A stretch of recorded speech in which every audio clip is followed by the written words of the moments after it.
That's the thing that I've found. Louise, I've known her my whole life, right? As the person that walks around town, but I never really sat down and talked to her. Same thing with Carrie Douglas or Rose or Lanelda Presley at the bookseller, the alterations lady off the square. I met with her, and Bill Bob Kallenbach. I met with him, and all of these wonderful people. Yes. So I'm at the bottom of the list. Is that what you're saying? No. I'm working in reverse order. So you're right.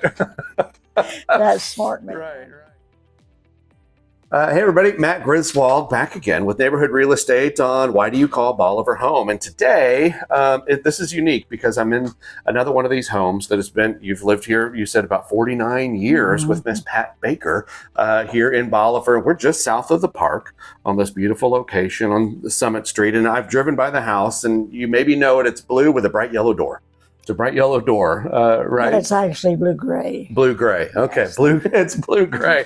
And it's wonderful. I've been looking forward to this, and this is another example of one of those that I've known you for a long time, but we've never sat down and had a conversation like this. So for myself, but also for some of the others here, introduce yourself just a little bit. Tell us a little bit about yourself. Well, my first introduction to Bolivar, I came to SWBC. Yeah. Okay. And my goal was to find a husband. Okay, that was the goal. Education, goal. No, husband. And taller than me. And I found him and made a great choice. Yeah. But that got me started when my pastor was the one who said, I think you'd really like SWBC. I didn't even know what it was. Where were you from? Jackson, Missouri, southeast. Yeah. And so came and I've said several times, those are 2 years I'd love to relive because they meant so much to me. Yeah. And then Don and I came back here then he was the administrator at the college. Okay. And then when we came back the last time, we were in Jeff City. He was pastor. Church, and we loved that. We loved Jeff City, and when he was asked to come here, it's just like we'd never been gone. Oh wow! How long were you gone between the 10 years? 10 years, okay, and then you came back. But met a lot of, they call us the town and gown town. Gowns College town is just regular residents. Okay. So we were in the gown area. Okay. But why I'm telling you that is I met so many town people. Yeah. Because of Donna Parmenter. Oh yeah. And so I have both sides. Yeah. And just really love it. Donna Parmenter was my music teacher. I'm sure she was. She was a strict teacher. She was a strict teacher. Well, she was. Yeah. And of course went to church with her and sure. Yeah. So when you moved back from Jefferson City, is this the house that you came to? Well, actually, we rented one of the 2 rental houses here in town. 2 rental houses? So we chose the best one that we could find. So, and then as Don was building the house, we rented. Yeah. And then, now I did part of the interior, but he did most of the rest. So so he was a pastor, but he was also a builder, or did he just would you describe, I guess, your husband? He was he has built furniture, a lot of furniture, and he built his own airplanes. I don't know if I saw the pictures in there of him next to several. Those are 2 of his little airplanes that were regal. Oh wow. Yeah, and one of them was 1-seater. Oh, so I didn't have to ride in it. And but anyway, he had one factory built one, but he built the other 3. Okay. So, but that was a dream he had before he became a pastor. Yeah. He was going to be in the Air Force. Yeah. And at that time, I think I remember you couldn't be married way back then. Okay. So he chose me. Okay, he chose you over the military. No, it was his life goal to do this, and he waited about 40 years to do it. To build the house. So what was that process? We built another one in town, close to the college. That was our first one. Is it still there? Some folks are still living in it? Wow. They changed the color, and I'm not very happy with it. Yeah, well, we can write a letter. I think I will. I know the address. So. Off air. We don't need people going over there.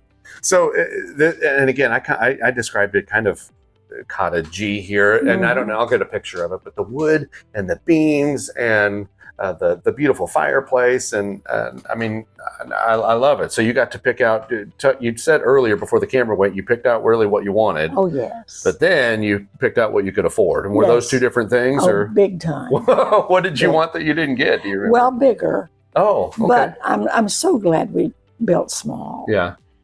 Because of, later years, getting in and out and all. So it served its purpose. Yeah. Yeah. Yeah, that's great. And when did you get married? 1952. Where did you get married? Well, I got married in my hometown. Okay. And I think you'll like this.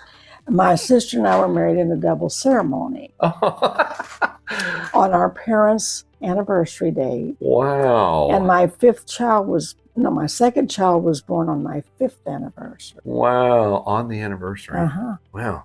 So was it about the kid's birthday after that, or was it about your anniversary after that? After they were normally, born? after we'd been married a long time, it was just birthday. Birthday, yeah. So how did that happen, by the way, picking the date of the wedding? Was that your idea? My sister and I were a year apart. Okay. She was still in college, and so she was going to get married that summer also. And we thought, well, why not just buy flowers one time and do this and this? So it was economic. Yeah, I know. yeah. And but that's how we did it, and Wow. we just wanted to do it like sentiment. Wanted to do it on our parents' birthday. Was it back to back, or? We walked down the aisle at the same time. Did you really? It was a simultaneous. And then the joke is, I hope we married the right one. Right. Yeah. So, Well, whichever side your dad put you on, that's the one. But that was the day. Yeah. Wow, same time. Yeah. I don't think I've ever heard of that. Well, I've heard of one other, and I can't remember when. But anyway, it's been a special time. I love that. Did you guys go on a honeymoon or anything? Of course. Where'd you go? Well, we went into Arkansas. Okay. Don planned the whole thing. Yeah. I had no idea what was going to happen. Don planned the entire honeymoon. He did. Wow. He did. But yeah, it was a good thing. Yeah. It was good. And how many kids did you have? 3 daughters. 3 daughters. Mm-hmm. Okay. Mm-hmm. And where are they? Well, Beth is here in town. Okay. One is in Colorado and one is in Texas. Okay. Mm-hmm. Do you get to see them often, or? Well, actually, they come quite often. Okay. Often enough. Distance doesn't seem to bother them. So. Yeah, I can tell you're pretty witty. I already like your I'll be serious now. Okay, no, I like it. I like it. Keep doing that. Okay. Okay. So what was the early years of marriage like? Well, at first it wasn't the best. Yeah. It was. I didn't grow up with boys. Okay. I didn't know we thought differently. Right. Okay, I'm serious. Yeah. And after a while, I thought, we just don't think the same way. Yeah. And it kind of changed my outlook on marriage. But it took a while, but Don in his own way, his family teased a lot. Yeah. My family didn't tease. So it took me a while, This is my wife and I story. Oh, okay. Yeah. I didn't find out till years later that she would go off crying sometimes and she didn't know I was joking, or, it took a while for us to speak the same language, so to speak. And sometimes I don't know if we're still there yet, but we're a lot better than we were. No, you just keep working at it. Yeah.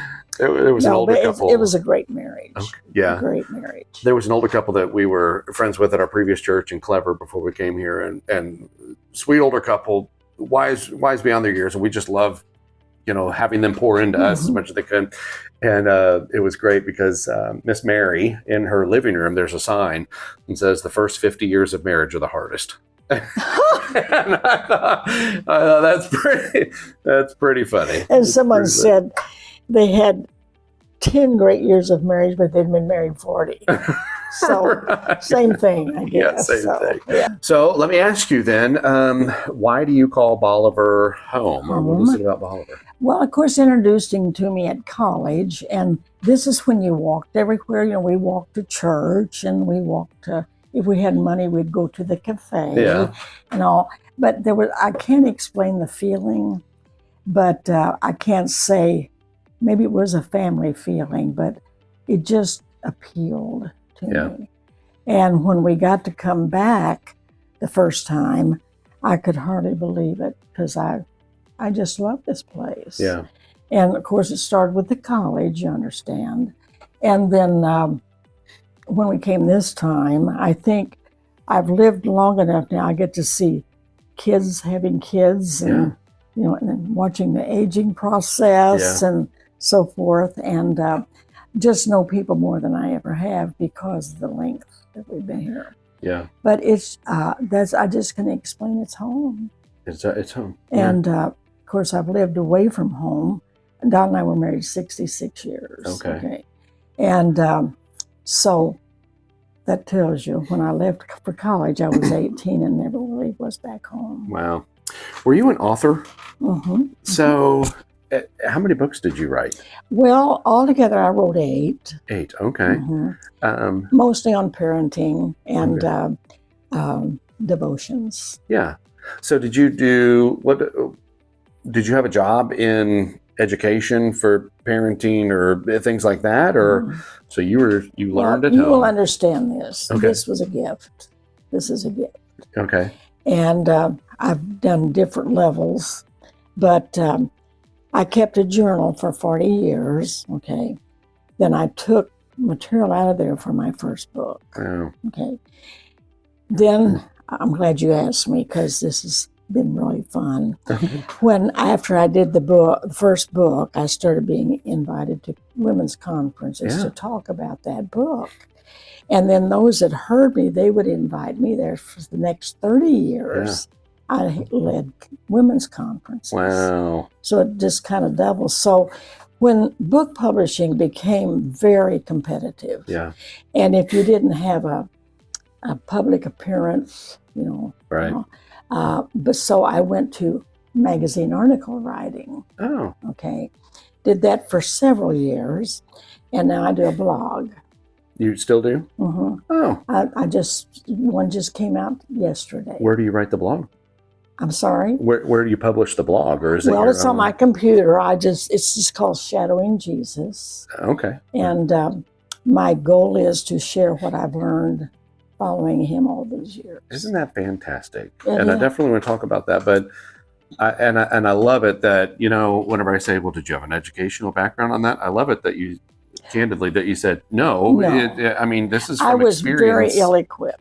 Yeah, no, I think I'm telling you. I mean, I was. I think there's so much education that comes from living it instead of reading about it. You know, that's true. But you took a journal. You kept a journal for 40 years. Mm-hmm, wow. Mm-hmm. I started going through them. I wasn't sure if I wanted the kids to look at them, because some of it was about emotions and things, and I didn't want them to get the wrong feeling.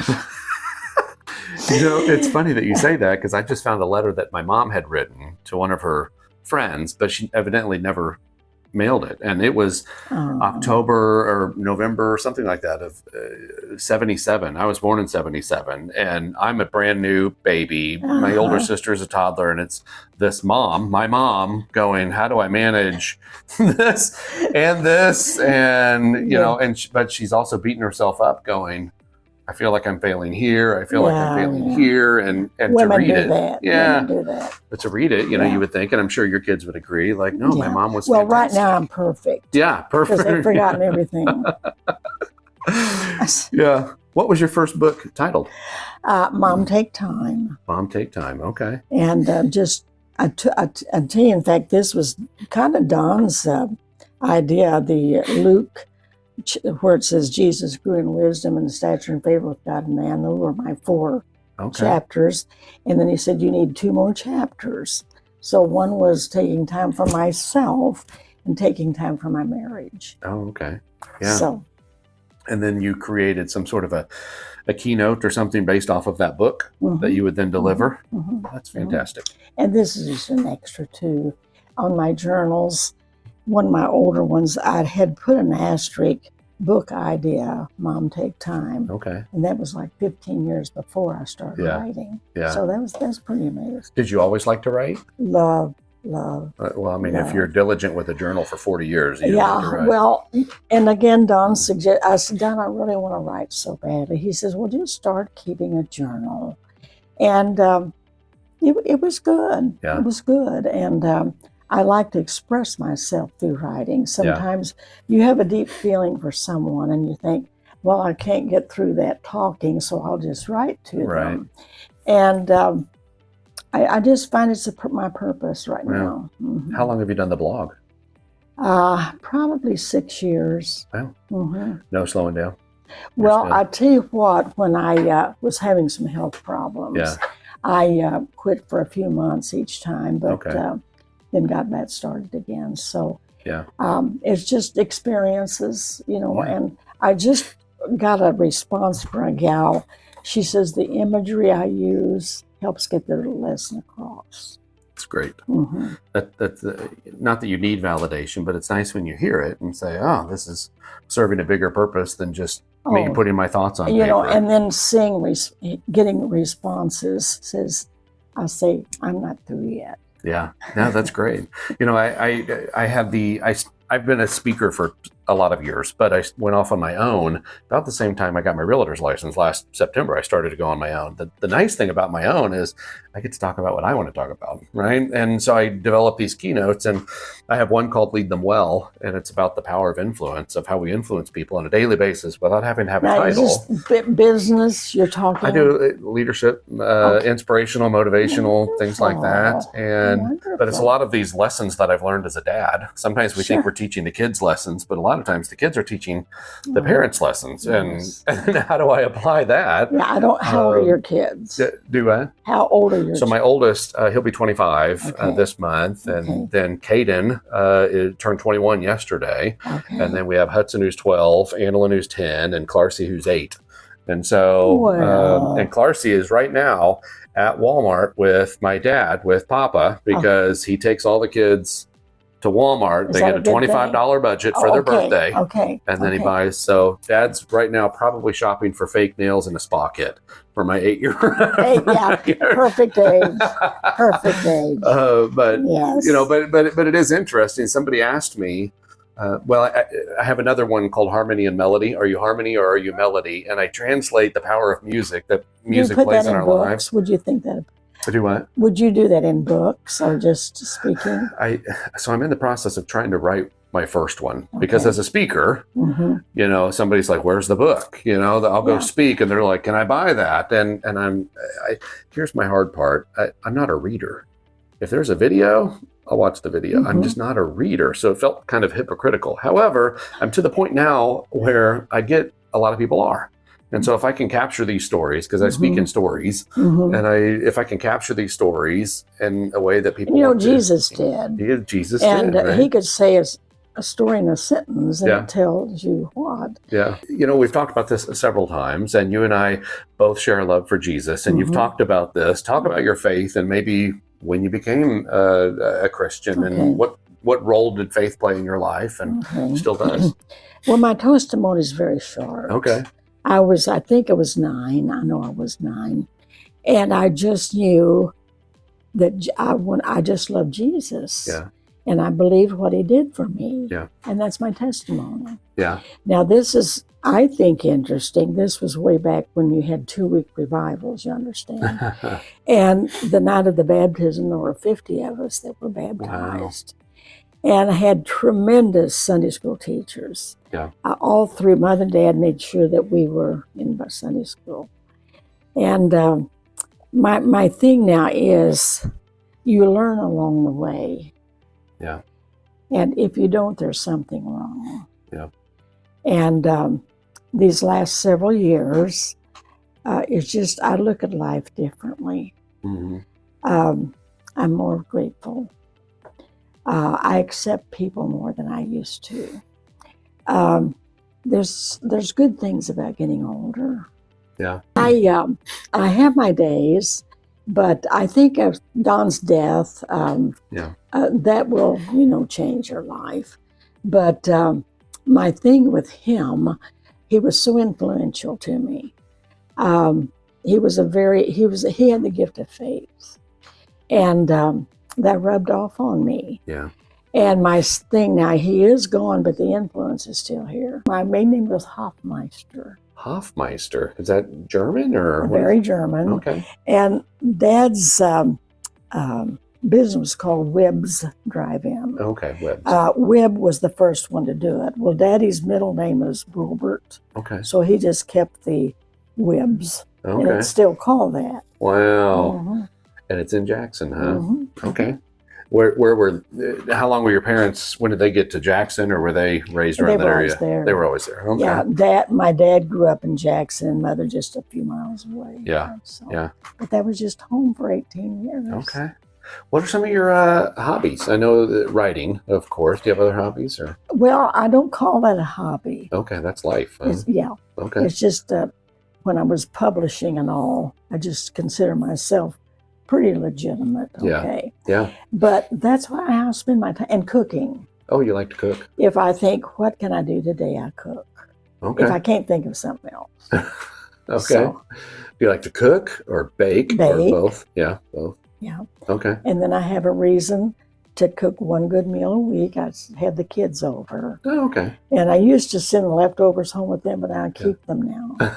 Well, if you want your yard mowed, you have to cook at least once a week. Yes. Yeah, if he lets it go, I thought I've got to have him over. Right, I've got to cook something. Yeah. I've got to cook something. Yeah. You also published an article about John Plater and that death march of course, we live right next to Plater Park now. Yes. And I knew of John Plater, and I was telling my wife earlier, this format, he would have been an excellent person to sit down and just kind of talk to. And I not that I was doing this at that time. He's passed away several years now. Yeah. But what was he like, or maybe what was that experience like? Or you just felt like you wanted to salute him every time you saw him. Wow. And he was dedicated to anything he did. Yeah. He was the commissioner or what of the. I'm trying to think of his. Worked for the city. Oh, okay. But I'm trying to think for quite some time, and very active at church. Yeah. And he and I served on a couple of search committees together. Okay. And I was probably several years younger, but we all respected his thoughts. Yeah. And he saw things we didn't see. Yeah. So that was a privilege to do that. Yeah. So. Okay. When he got older and his health, and we went down to Mount Vernon one time to see him. Okay. And he adjusted pretty well, but this was his home. And so. Yeah, that's hard to leave. Yeah, but just highly respected here. What roles, again, going to the same church, a First Baptist there, what roles have you played in church? Well, I think there's still WMU. I'm not sure the mission women, but I was president of that for some time. Okay. I sang in a choir. Okay. I developed a program for newlyweds that was 9 months long. Did you lead that, or was it a book? Or no, I produced it. Okay. And did that for 18 years. Wow. And probably had over 200 couples. Yeah. That some still write to me. Wow, that's great.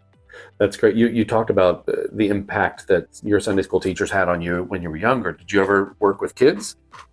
Say that again. Have you ever taught children there, or do No. VBS or anything like that? When the kids were little, I did. Okay.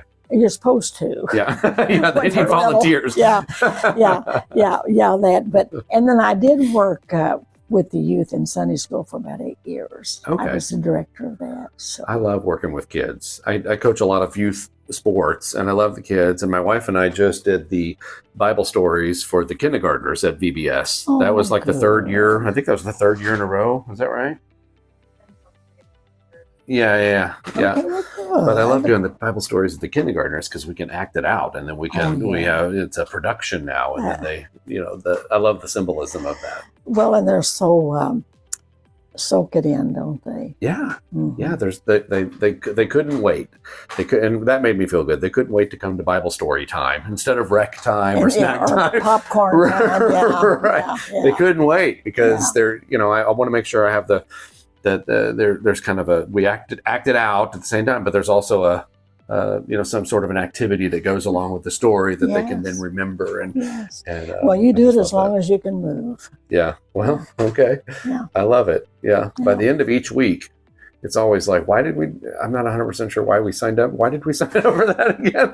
But I come back At with the the end same of the week, exuberance. yeah. I come back with the same Well, exuberance. that I never taught young kids. Okay. I taught elementary school as a teacher for a couple of years, but it just seemed I went up from high school on. Yeah. Seemingly so. Yeah. But I had some great Bible teachers growing up. Yeah. And yeah. Let me ask you a question. So we're in this living room here. We're at the dining table. This is the dining table. This is what you call okay, kitchen table, dining table, and I don't know. We're in this living room that is awesome, and I'll get a picture of it. But are there any memories that kind of stand out from like this room? Like you're looking at this room, and it's like I don't know, was it a Christmas thing or some sort of a? It was a lot of stories. Yeah. This is when we had 6 grandkids, and we all stayed in this house. Wow. On pallets and everything. And this is when they all came home for Christmas, And I think Don let the kids help start the first fires in this fall. First fires. That was good. And then that was always the spot to take the family picture before everybody left. Great. Yeah. And I had a piano at the time, and Beth was pretty good on the piano. Yeah. And so I gave that away because I don't play anymore. Yeah. But, we'd sing, and we talked when each of the grandkids got married, the ones who were here, we would have a thing of saying the marriage would tell why they felt like was important in marriage. Okay. And then the family tradition that still goes on, we play the game catchphrase before we leave. Okay. And that has to be done. That's fun. Mm-hmm. And I'm noticing the furniture too. And there's each one of these pieces have to have a story, right? Well, like they do. They do. And some of it looks similar. Like some of it looks like it goes together. This piece right here, right? And this now I'll tell you, we made a mistake on this house. You have to keep the bed made because these things are here. But someone from an antique store that was a member of our church, this was some general's doors. Oh, those doors there. And they gave them to us, so that's how we worked it into the house. Yeah. See.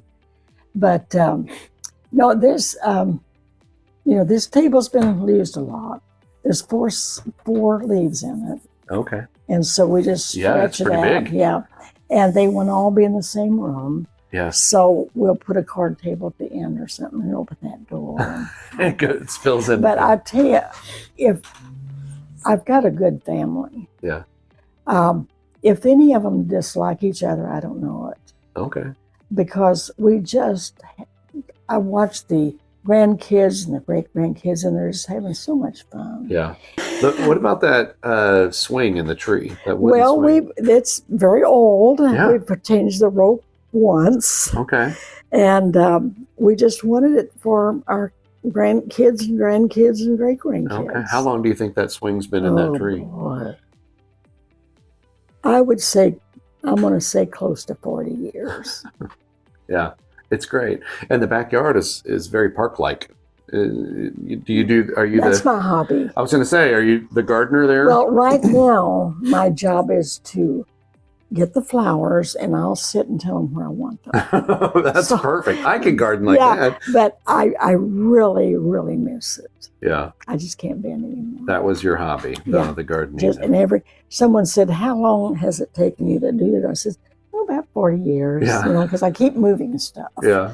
But I sit on the bed in the mornings and look out and just Oh yeah. sit in the kitchen, look out, and It's great. and it's I have a little sign that's called my refuge. Yeah, I can see that. It's kind of a private thing, you know, kind of that disconnects you from everything else, although you can hear, you know. Yeah. But do you grow any of the herbs or things like that? Well, I did, and now I'm more into hostas and all perennials and a splash of color here and there. I love it.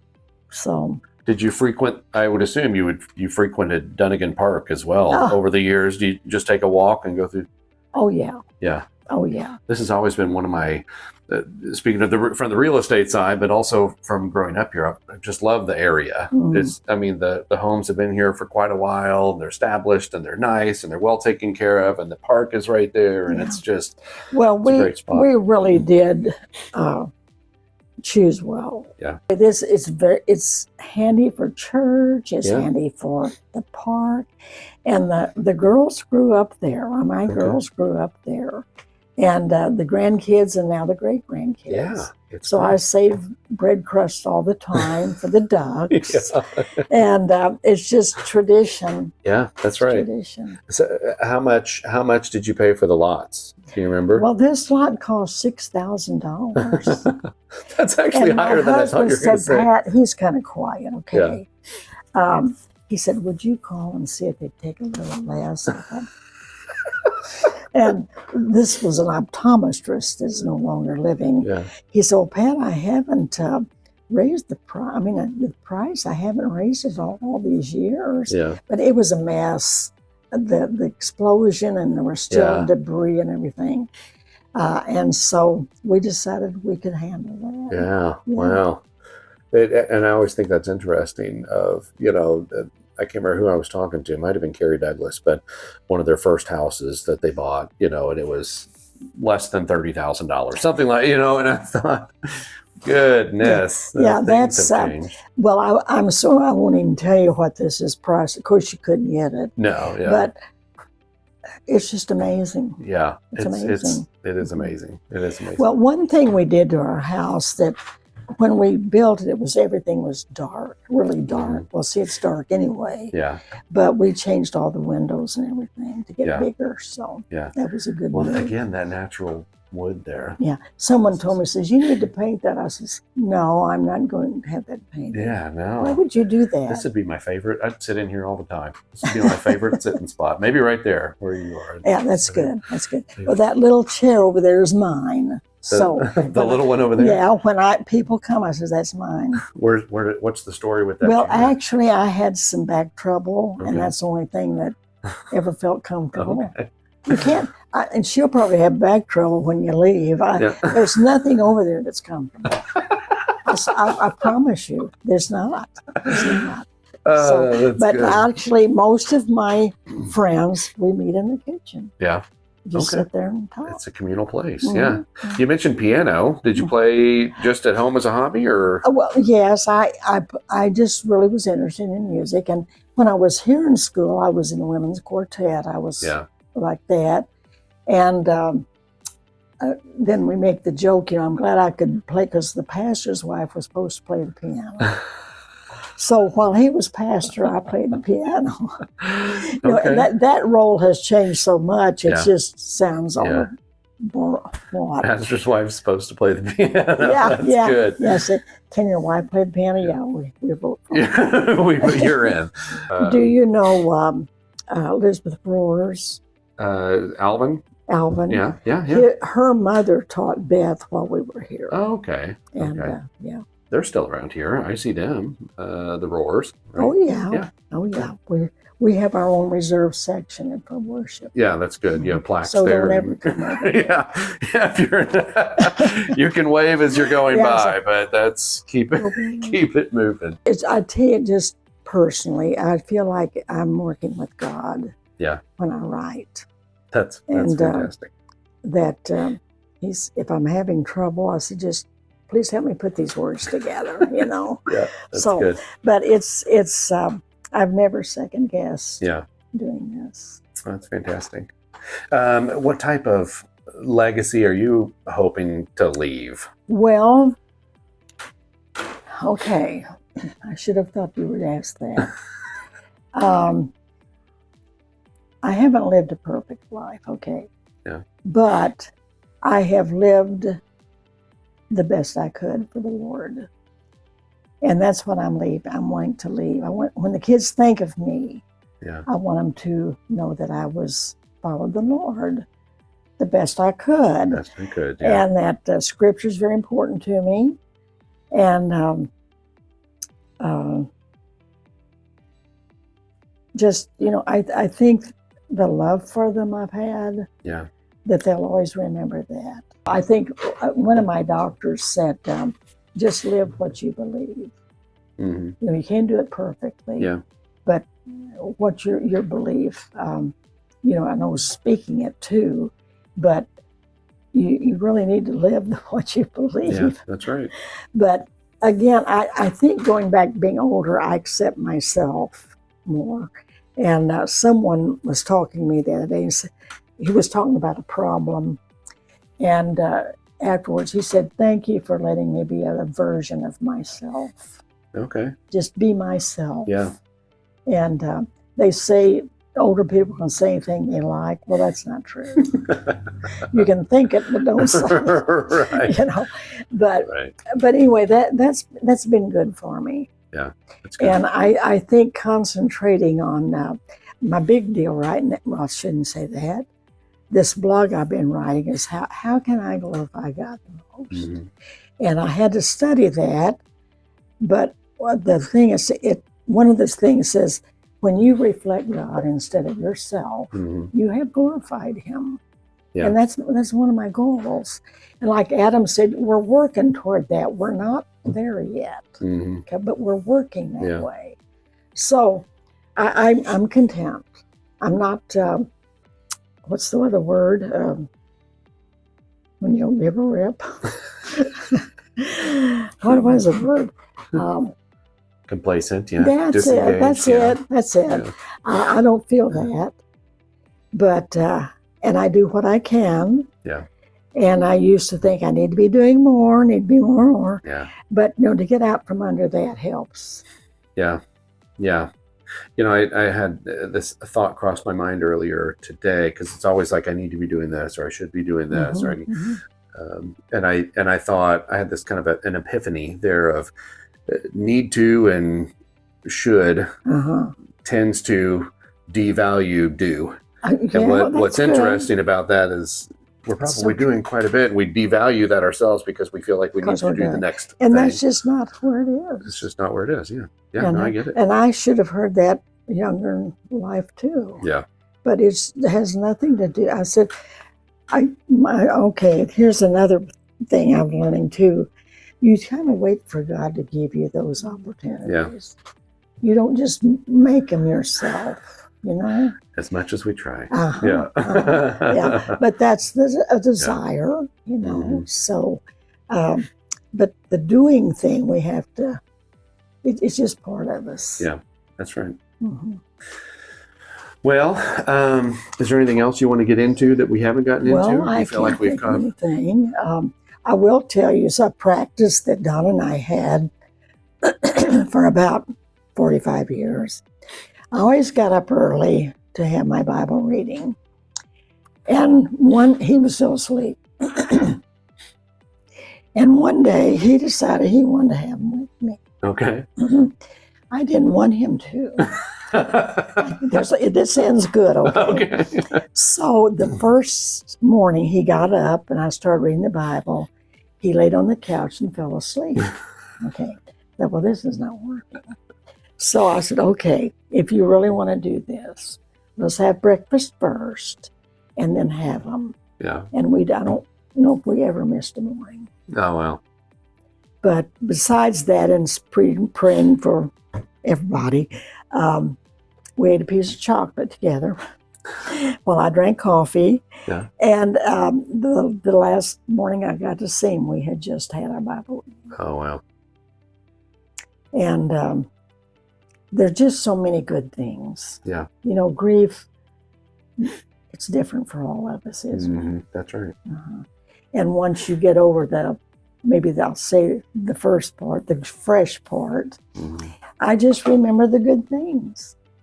Yeah. And I've written those down. Yeah. So, but as I said, we all do it differently. Have you thought about writing a book like that? Well, like a you grief know, book, I just feel like I'm not supposed to. Okay. Someone gave me a book, and I started reading it after Don died, and I thought, he can't tell me how to grieve. Yeah. I'm going to grieve my way.